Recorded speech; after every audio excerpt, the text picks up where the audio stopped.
Le temps est un cadeau précieux. Il est une ressource que nous ne pouvons ni acheter, ni récupérer une fois qu'il est passé. Chaque seconde qui s'écoule est une partie de notre vie qui s'en va pour toujours. Il s'écoule sans cesse. Chaque instant qui passe est perdu à jamais. Les jours se transforment en semaines, les semaines en mois et les mois en années. Avant même de nous en rendre compte, le temps a filé. Il est facile de se perdre dans les regrets du passé ou les inquiétudes du futur. Nous passons souvent trop de temps à ressasser ce qui aurait pu être ou à anticiper ce qui pourrait arriver. Pourtant, la seule chose réelle, c'est le moment présent. C'est ici et maintenant que nous avons le pouvoir d'agir, de ressentir et de vivre pleinement.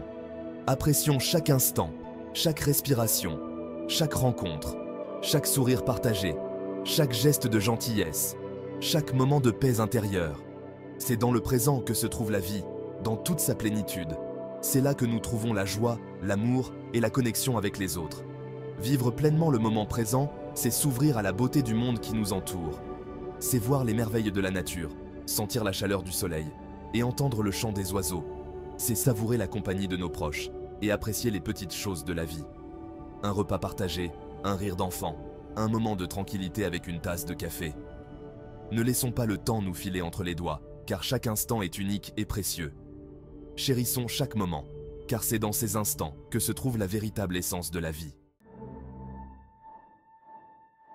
Un chirurgien suisse renommé, connu pour sa précision et sa rapidité, était interviewé. Ce chirurgien avait une réputation impeccable, bâtie sur des années de pratique et de succès dans des opérations délicates. Fier de ses compétences, il affirmait pouvoir réaliser une opération complexe en un temps record. Il parlait avec assurance, expliquant comment chaque mouvement était calculé, chaque décision prise en une fraction de seconde. Un journaliste lui demanda alors « Mais docteur, et le patient, combien de temps a-t-il » Cette question, simple en apparence, portait un poids immense. Cette question a déstabilisé le chirurgien. Il n'avait jamais vraiment réfléchi à cette perspective. Pour lui, le temps était une mesure de compétence et d'efficacité. Elle mettait en lumière une vérité fondamentale. Le temps n'est pas le même pour tous. Le chirurgien, dans sa quête de perfection, avait oublié l'expérience humaine de ses patients. Le temps du patient, confronté à la maladie et à la peur, est différent de celui du chirurgien, concentré sur sa technique. Pour le patient, chaque seconde pouvait sembler une éternité, chaque minute une épreuve.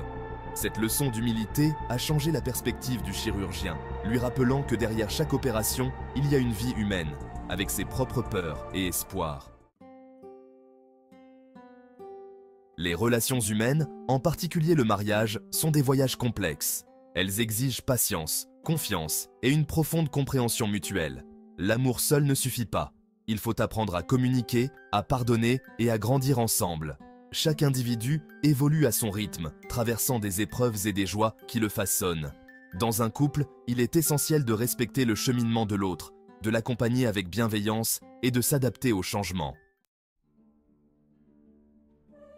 L'histoire des sciences est remplie de théories, autrefois considérées comme des vérités absolues, puis réfutées par de nouvelles découvertes. La Terre plate, l'univers géocentrique, autant d'exemples qui nous rappellent que notre compréhension du monde est en constante évolution. Cette humilité intellectuelle est essentielle pour rester ouvert aux nouvelles idées, aux perspectives différentes. Elle nous permet de remettre en question nos certitudes et de continuer à apprendre tout au long de notre vie. Un jour, un homme riche et puissant s'est éteint. Il avait bâti un empire, accumulé des richesses et laissé une empreinte indélébile dans le monde des affaires. On se souvenait de lui pour ses affaires et sa fortune. Ses succès étaient nombreux et ses possessions matérielles impressionnantes. Pourtant, ce sont les actes de bonté d'une personne ordinaire, décédée le même jour, qui ont marqué les esprits. Cette personne, bien que moins connue, avait touché de nombreuses vies par sa générosité et son altruisme. Cette personne, toujours prête à aider son prochain, laissait derrière elle un héritage d'amour et de générosité.